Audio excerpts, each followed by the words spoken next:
ప్రతి విషయానికి ఒక టర్నింగ్ పాయింట్ ఉంటుంది. అంతవరకు వార్ వన్ సైడ్ గా నడిచిన ఒకే ఒక టర్నింగ్ పాయింట్ వార్ ను అవతలి వారికి ఫేవర్ కు మారిపోతుంది.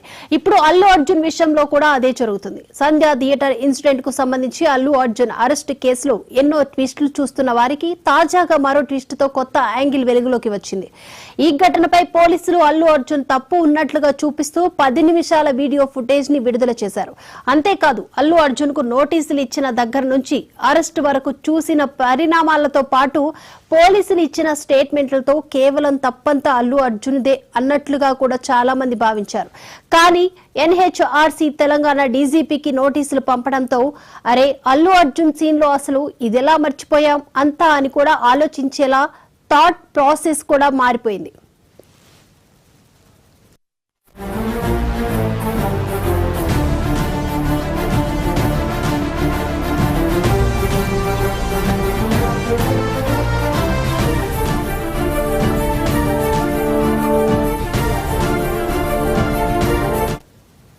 డిసెంబర్ 4న అల్లు అర్జున్ సంధ్య థియేటర్ కు వచ్చిన రోజు రాత్రి జనాలను కంట్రోల్ చేసేందుకు పోలీసులు విపరీతమైన లాఠీ చార్జ్ చేశారు.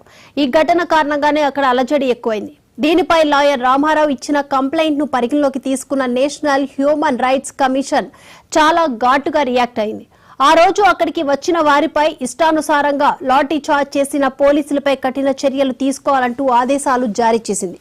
కానీ ఘటన జరిగిన రోజు పోలీసులు హద్దులు దాటి అక్కడికి వచ్చిన అభిమానులపై లాఠీ చార్జ్ చేసినట్లు లాయర్ రామారావు ఆరోపించారు.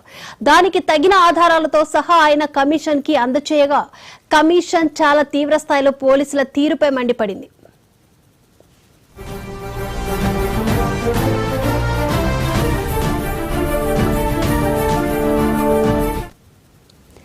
రీసెంట్ గా బన్నీ ఇన్సిడెంట్ పై AP deputy CM Pawan Kalyan కూడా స్పందించారు.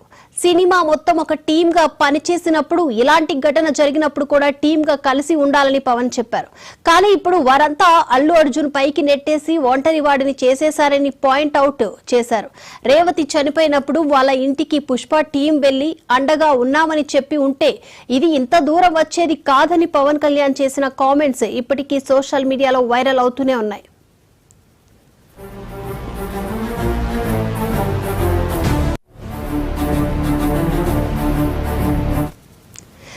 మరోవైపు తాజాగా సంధ్యా థియేటర్ కేసులో పుష్ప నిర్మాతలకు తెలంగాణ హైకోర్టులో ఊరట లభించింది.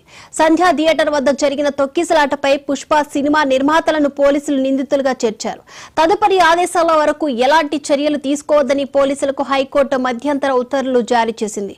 యలమంచిలి రవిశంకర్, నవీన్ థియేటర్ భద్రత తమ పరిధి కాదని పిటిషనర్ న్యాయవాది వాదనలు వినిపించారు.